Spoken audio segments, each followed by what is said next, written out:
I have been unfaithful. I can't live with you any longer. We need to separate, my wife Lily told me one day at dinner. It came out of nowhere, but it was typical for Lily to suddenly announce her decisions. Once Lily made up her mind, she never changed it. So even with big decisions that affected both of us, I didn't argue much. I never thought getting a divorce was okay.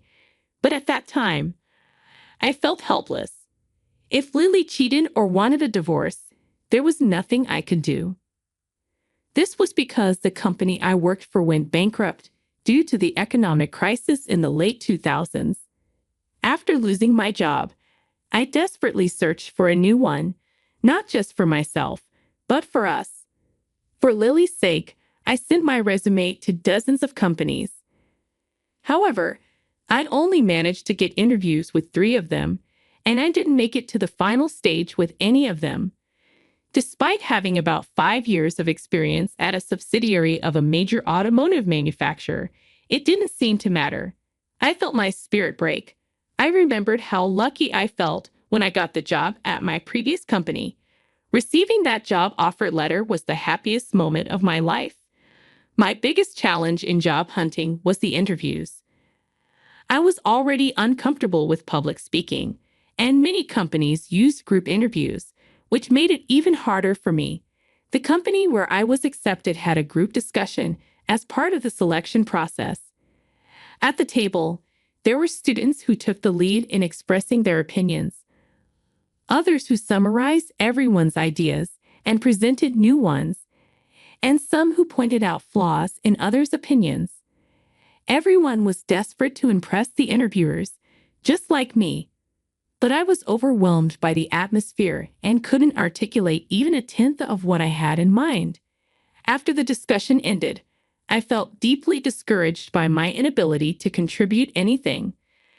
I thought to myself, there's no way I would pass, not even by some stroke of luck.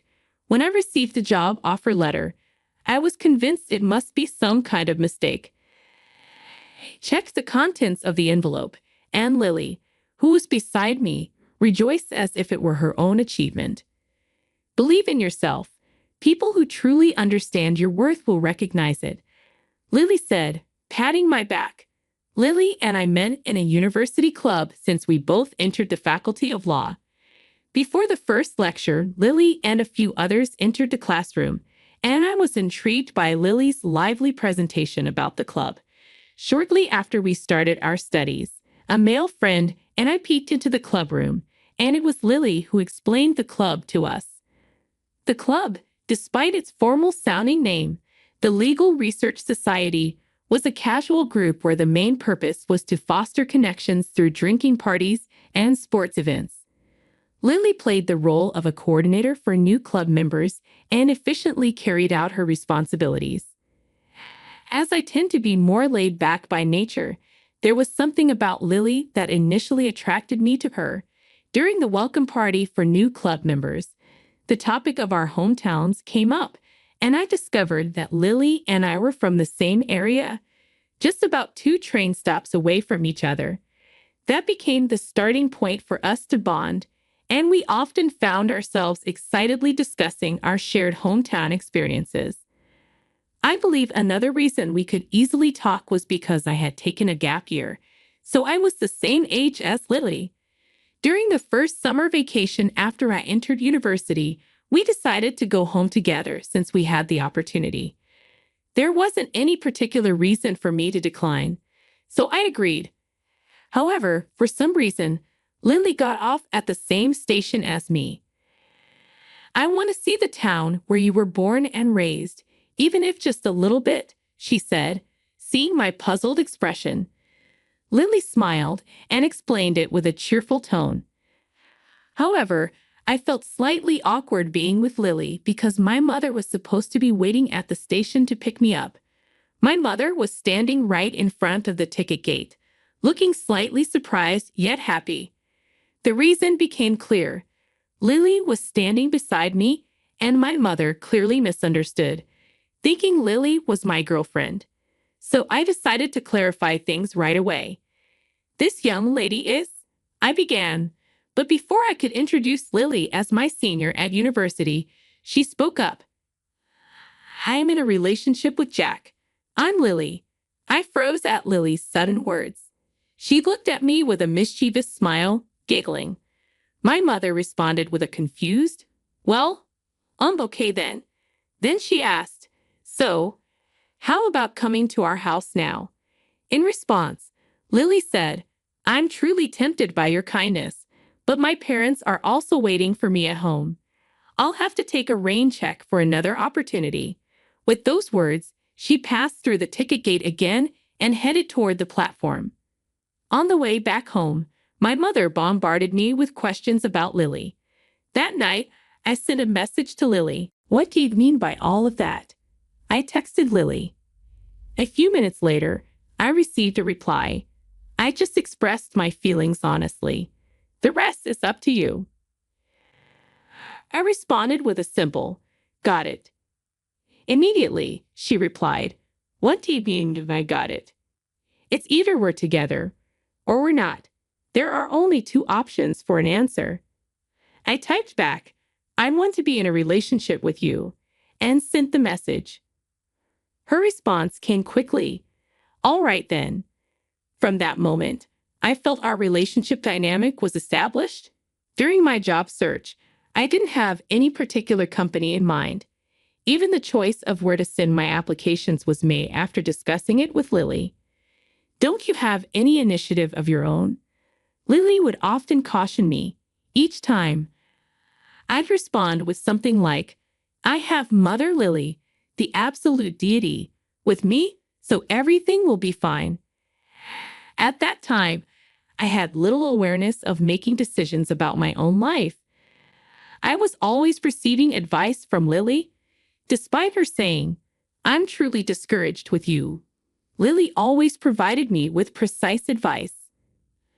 I believe Lily probably knew more about me than I did myself. Years after graduating from university, I married Lily, and I thought our life together was going smoothly. So, when Lily suddenly confessed to cheating on me, I was deeply shocked. Tomorrow morning, I will be leaving this house. As I am solely at fault, I will agree to whatever compensation you suggest. Please contact the lawyer I will appoint for further arrangements," she said, delivering her words without any emotional expression. Then she entered the bedroom. I couldn't say a word or take any action in response. Frustrated with my own helplessness, I couldn't sleep at all that night. Early the next morning, I heard the sound of Lily waking up and getting ready. I wanted to wake up immediately and speak to her right away. However, I didn't know what to say or how to approach the situation, so I remained still in bed. After I heard the sound of Lily closing the door and everything became quiet, I finally got out of bed. At the dining table, breakfast was prepared for me. Next to it, there was a divorce document, the wedding ring, and the house key. A note with the words, "I'm sorry. Thank you so much for everything up until now," was also left behind. I collapsed in despair and cried out loud, sobbing. Tears overflowed from my eyes in such abundance that I couldn't believe I had so many within me. Eventually, I realized I had fallen asleep on the dining room floor. With no motivation to do anything, I stared at the ceiling, feeling lost.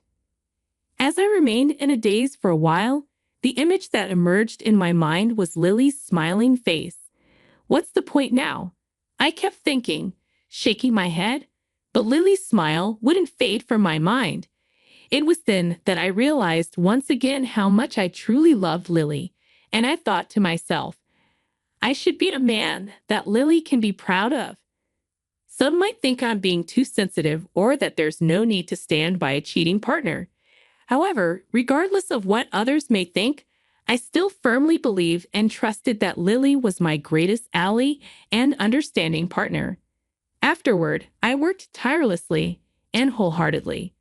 I took on tasks that I was not naturally inclined towards, such as sales as a contract employee, and gained experience in more manual labor-oriented jobs. Due to the unfamiliar physical labor, there were times when I couldn't move the next day due to exhaustion. One day, I received a call from my former boss at the previous company. I have an acquaintance who is recruiting staff for a children's care facility. If you're still looking for work, would you be interested in giving it a try? It seemed my former boss, who had been contacting me from time to time, had been keeping an eye on me since I hadn't found a job yet. At that time, I had changed from my previous passive self and had become more proactive in facing various challenges. Through various jobs, I had developed a stronger mindset of let's challenge anything and everything.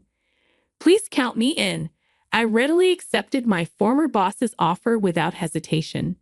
At the children's care facility, there were various types of children: cheerful ones, quiet ones, restless ones, quick-tempered ones, easily injured ones, and many more.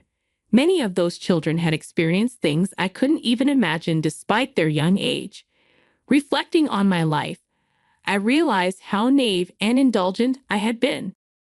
As I sincerely engaged with the children, who were honest with their feelings, I found my own heart healing in the process. I began to think that maybe this was the place where I truly wanted to work. With my doubts gone and a lighter heart, I interacted with the children in a more natural and genuine way. One day, while I was doing desk work, the facility director called me into his office. As soon as I entered, I froze in place. It was Lily's parents. Both had solemn expressions on their faces. "I'll leave you to talk amongst yourselves," the director said, leaving the room. A few days later, on my day off from work, I headed toward a beach park nearby. This park was full of memories, where Lily and I used to take walks after getting married. She was already at the bench overlooking the harbor where the yachts were moored. I recognized her from her back. "Long time no see." I greeted her. "It's been a while. How have you been?" she asked as she turned around. I sat down on the bench, leaving a little space between us. "You didn't, did you? Cheat on me?" I asked straightforwardly. There was no need to beat around the bush. Lily nodded silently. "I heard most of the story from your parents," I said. Lily's parents had told me why she had brought up the idea of divorce and how she had been living. Lily had felt it was her responsibility for not actively searching for a new job, even when I lost mine. She believed it would be the same cycle if she continued to search for a job with me as it had been before. Therefore, she thought divorce was the best way for both of us to make a fresh start on our own paths.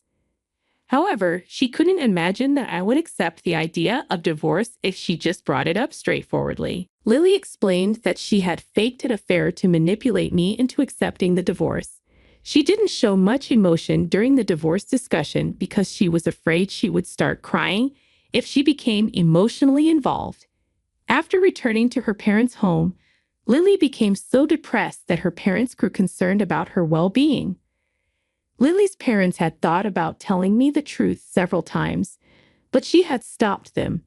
Eventually, my parents told her parents about me working at the child welfare facility, and they visited to see me. When I heard about that, I thought, isn't that going a bit too far? However, Lily replied, "I thought you needed this kind of tough love to start fresh and carve out a new path for yourself from scratch." I asked, "Didn't you think I would remarry?" Lily replied, "At that time, it was what it was. I was prepared to accept that it was our fate." "You're such a determined person," I murmured. "But after hearing the story from your parents, I also realized that you have your own vulnerabilities. From now on, I want you to show me those weaknesses as well." Lily responded, "That's all up to you from now on." We shared a knowing smile.